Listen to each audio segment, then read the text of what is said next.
Welcome back to LoveBabz, LoveTalk at WNHH-FM, New Haven's home for community radio. I'm Paul Bass, filling in this week for the great Babz Rawls-Ivy, who's at the New Haven Storytelling Festival Conference on the shoreline, coming back with lots of stories to tell. And talking about stories, one of the country's great venues, organizations promoting people's stories to tell are TED Talks. We all know what TED Talks are. That's now a brand in our mind. There's now TED Talks New Haven, folks, and it's already geared up with, they had a competition for high school and college students. We got some of the winners and an organizer in the studio today, and they're going to be at the Schubert's. You're going to be able to hear the whole deal. We're going to get into all that. Say good morning to Salil Joshi. Good. And Maya Cook, student at Yale University, and Layla Smith, a student at New Haven Academy, one of the great high schools in town.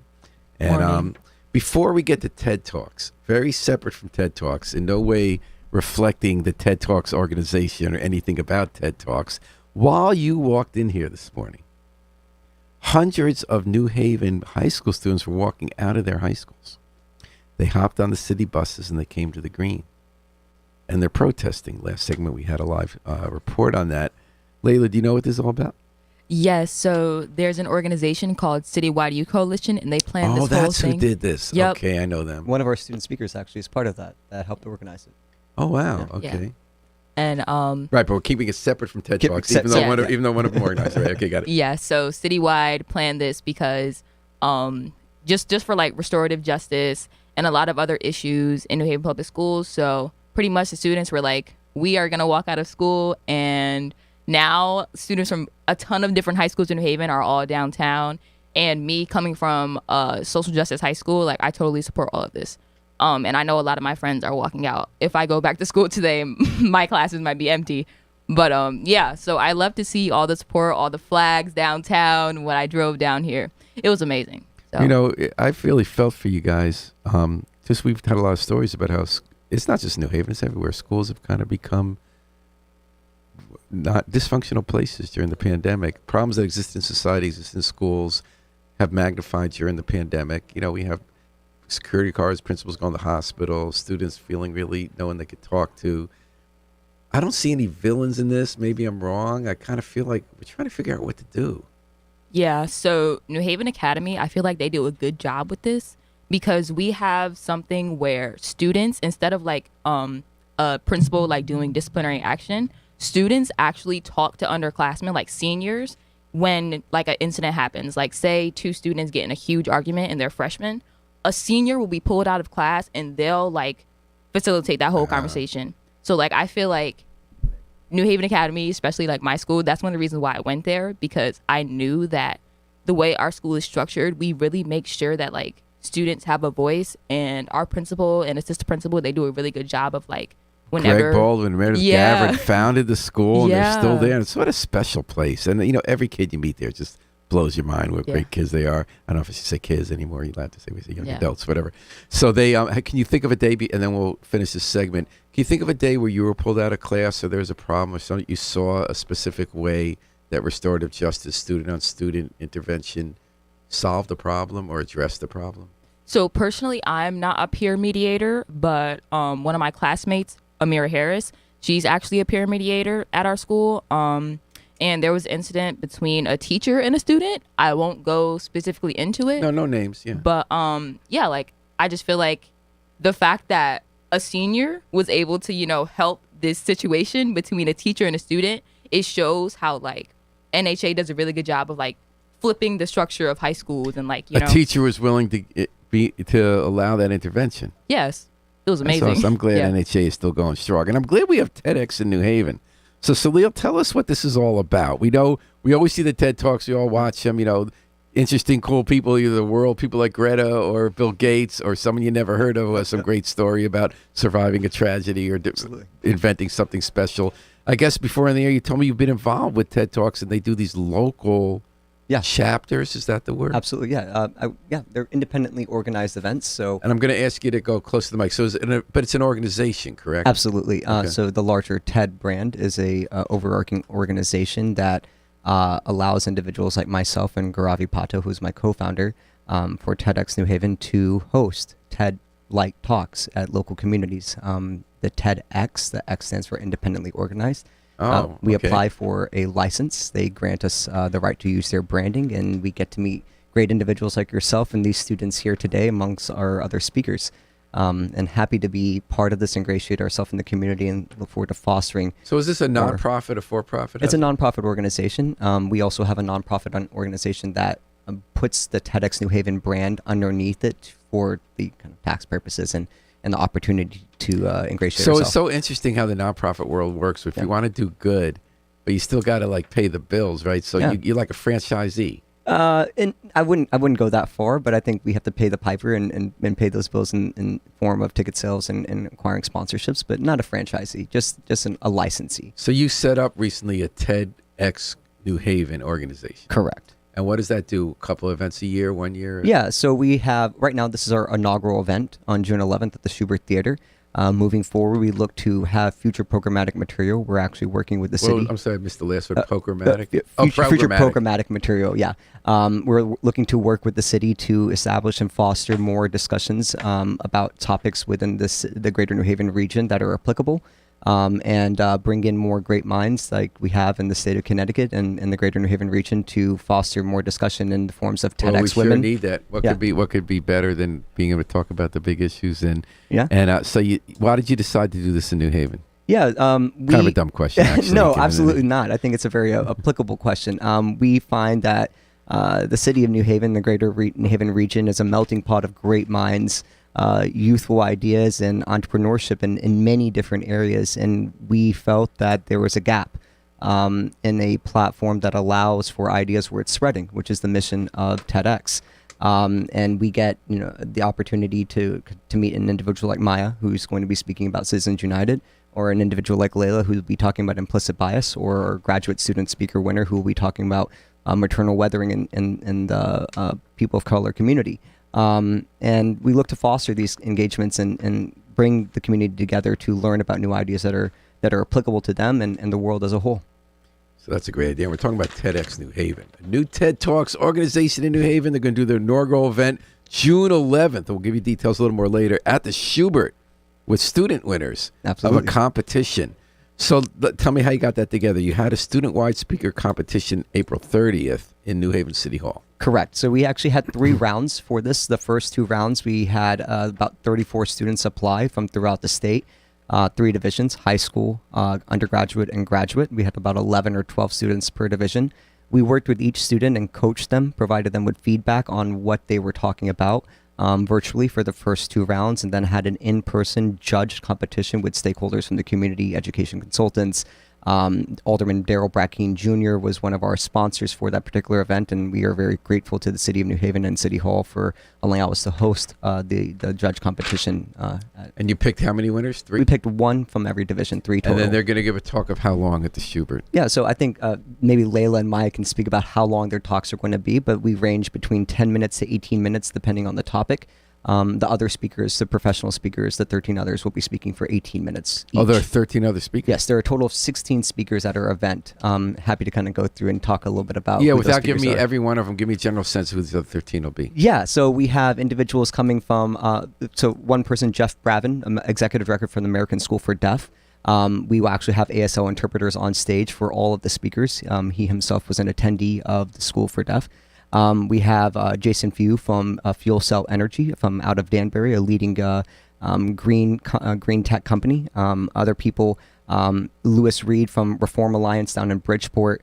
Then we can go to, I'm drawing a blank here real fast. It's okay. So I get again, people doing really cool, great things in the world. Again, the young people have a voice. Absolutely. And I love the young people have a voice part. So Maya Cook, you're a student at Yale. And what year did you say you were? I'm a first-year student. And I'm going into my 2nd year, yes.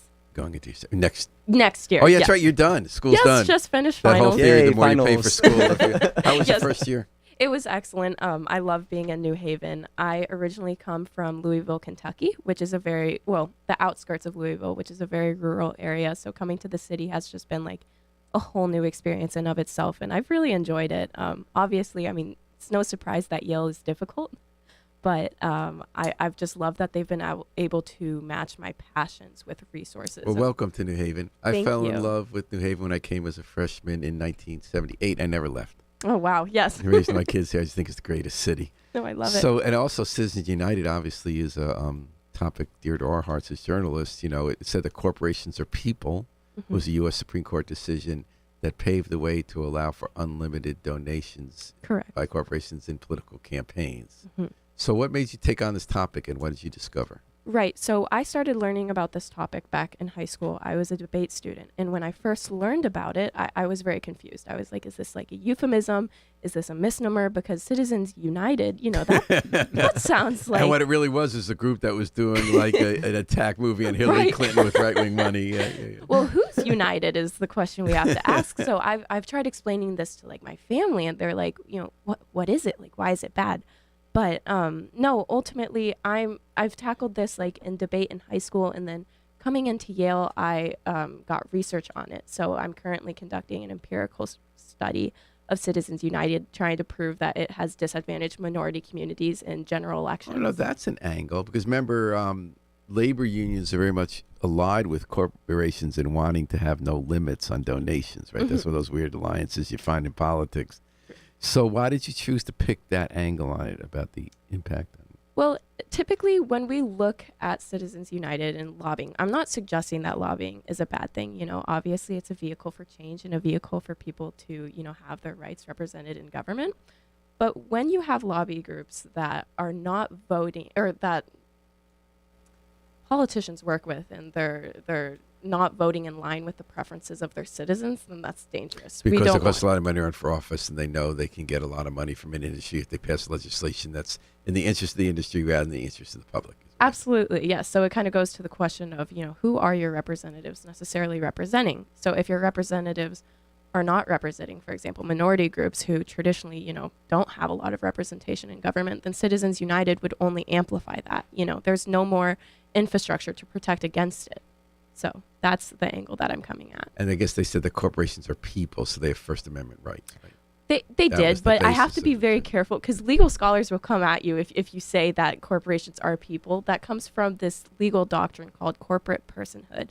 It does not say that corporations are people, but it gives them the same rights. So That people have for free I mean, speech. rhetorically, I'd like to say yes, it's true. It is. But you're saying there are two sides, which is the important part of doing that kind of research. So an empirical Right. study, how does one do an empirical study about the impact of Citizens United on disadvantaged communities? Yes, so I'm working with an advisor. He is a senior lecturer at Yale University. His name is Tiago Petrlevitz, and he is teaching me how to code, and we're carrying out something called a generalized synthetic control method. It's just all of this, like, there's a lot of science involved in this, because it's very difficult to prove that Citizens United has caused minority communities to just be disadvantaged in elections. So how do you prove it numerically? So numerically, we basically go through law repositories for all 50 states, and we code through them to see how they've changed before and after 2010. And we control for all of these confounding variables. Like, would there be other reasons, the Right. factors in society that would make laws change in a certain direction? And No, how do you prove that absolutely. it's Citizens United that caused that? Yeah, and that's what makes research difficult, and that's to me why it's so exciting. Like, it's invigorating, because Are you a this, political science student? I am not. I'm studying ethics, politics, and economics. Well, that's pretty much in the same thing. Yeah, it When falls. I remember at college, I studied political science, I was always skeptical of the numerical method that you could quantify normative or idea feelings of people. But then I dove all the way in for my senior project, did a similar study. I was convinced that mainstream press discriminated against third parties in coverage of the presidential election.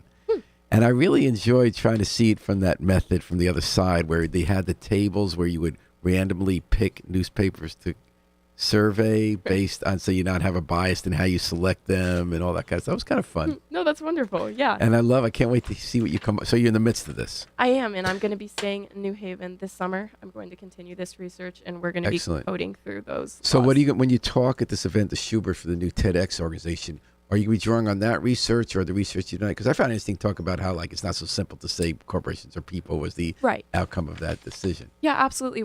I'm definitely going to be pulling this research background to help inform my talk, but I think that a lot of times we see academics like held in this kind of like ivory tower, and I think this research is not necessarily like accessible. When I come here and I say we're carrying out a generalized synthetic control method, like that's not exciting to people. So like it's really important to bridge my background and like kind of have that translate into advocacy. How can we make people excited about Citizens United? How can we make them wary of it? So that's the purpose of my TED Talk, and the research ultimately like helps inform my knowledge. And we're talking about TED Talks because they've come to New Haven. You watch them on the internet. You maybe go to some of them in places. And now in New Haven, we have a new chapter at TED Talks, bringing young people like Layla and Maya to the Schubert Theater, along with some folks who are a little more on in life who have done breathtaking work on fuel cells, ASL. And we're talking to Salil Joshi, one of the two co-founders of the new TedX organization, and Layla Smith, a student at New Haven Academy, one of the great high schools in our area, and public high school. It's a magnet, and it has a social justice theme. Layla, you were one of the winners of this. You won in the high school category. What was your talk about? My talk was pretty much about implicit bias, mostly slowing down. And that was kind of rooted in my Black and Brown Student Union at my school because going through high school and, noticing the things that happen in the classroom, it really made me wonder, like, what this is, why it's happening, and how it's influencing. And by implicit bias, it means someone who might be in a position of authority assumes something about the people they're teaching based on their race. Like, if this person's black, I think they're going to act this way or not. If this person's white, I think they're going to act this way or not. Call on them that way, talk to them a certain way. Is that what we're talking about? Yes, definitely. It could also be with gender, and it doesn't have to always be like a teacher. It could be another student. So pretty much my talk was rooted in a lot of incidences that happened with me and some other students at my school. I definitely think that taking psychology classes made me realize that this is actually something that I could really talk about and really like expand on. And it wasn't just like, oh, a small incident. Oh, that was nothing. Like, no, that is implicit bias. And that is the root of so many problems in our society. Want to give me an example? Again, not names of people, but an example of the kind of incident that sparked your interest in this and had you looking into it. There was actually an incident at my school where a group of kids were playing cards. And this was during a study hall.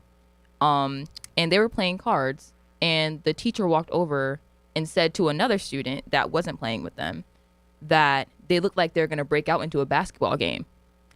And no, these were a group of 4 black boys just playing cards in the classroom. So like just certain comments like that, they really just show how like people can assume and they don't realize how that can really influence kids. Another incident could probably just be a student just being picked on a lot in class, or a teacher anticipating that a student is going to misbehave based off their race or gender. I've seen it happen so many times, and just countless times. So just like small incidents like that make you wonder, like, what did you mean by that? So that's pretty much what my talk is. And how did you dive into it to prepare the talk? I did a lot of research, a lot of psychology research. And I knew that I was like extremely passionate about it when I was up at 4 a.m. looking at implicit bias research. And it really fascinated me in a way that really made me realize that, this is something that that's like with you. Those aha moments when you experience in real life, then you read something that someone's looked at more broadly, say, that connects to what happened to me, yes. What I saw. You have an example of that? Something you've read at 4 a.m, a study, a psychologist or a sociologist, and you said, oh, that's like what I'm seeing?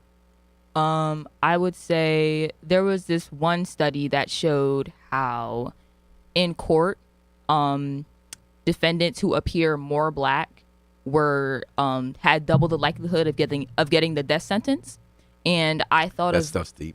Yes, it was heavy with me, and it made me realize how in a lot of settings that I was in, especially in some of my math classes, as like the only black girl in there, my teacher would just anticipate that I was going to misbehave or really? I'm too loud. Yeah. And like, wow, I'm just chilling in class, So yeah. And you were the only black kid in your math class. I was. Tell me about that. Why was that?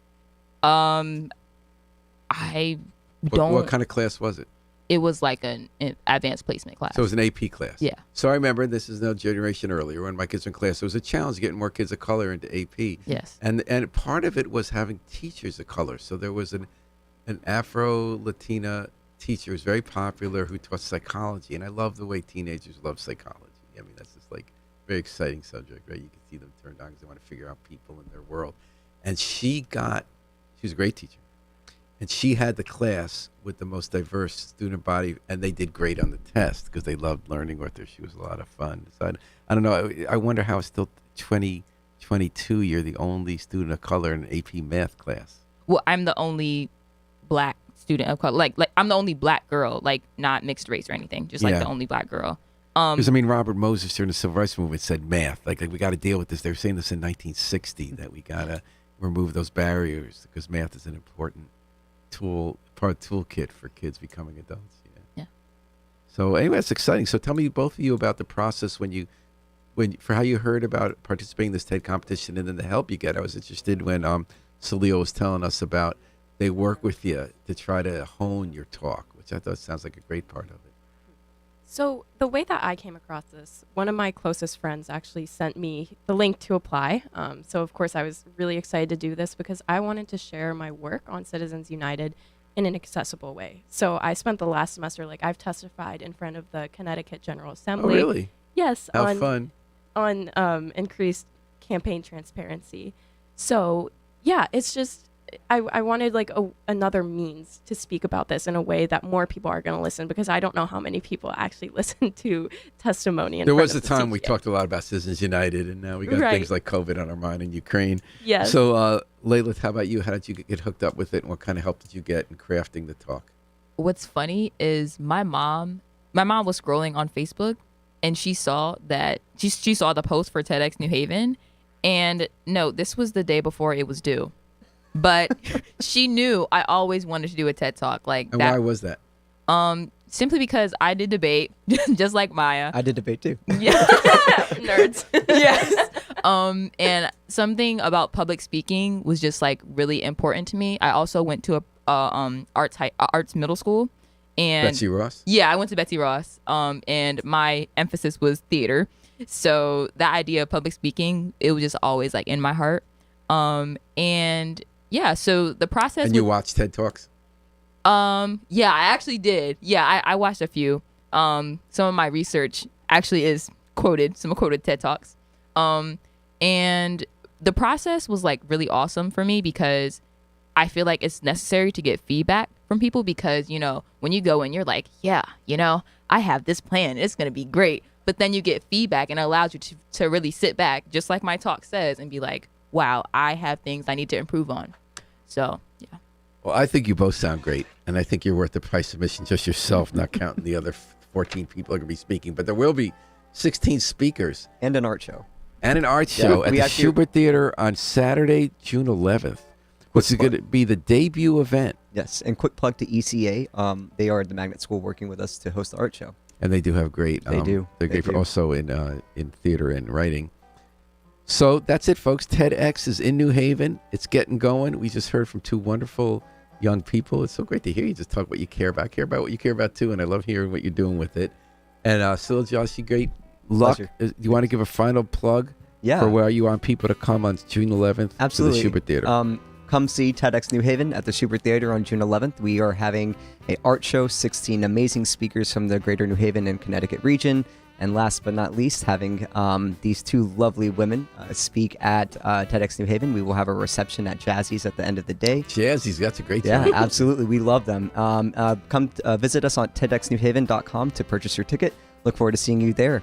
And All let's right. have ideas worth spreading. Great. Well, thanks so much for joining us. Thank you very much. On LoveBabz, LoveTalk, and WNHH. We're going to take a little break, folks, with the Afro-Semitic Experience performing I Wish I Knew How It Feel to Be Free. And then we're going to be back with the crew from Mary Wade Home, one of the great anchor institutions in New Haven, an anchor of the Chatham Square neighborhood, expanding the way they're helping people age with dignity and safety and community. And we're going to hear all about their new plans on the rebound. So check out the Afro-Semitic Experience. This is Paul Bass. I'll be back with you in 5.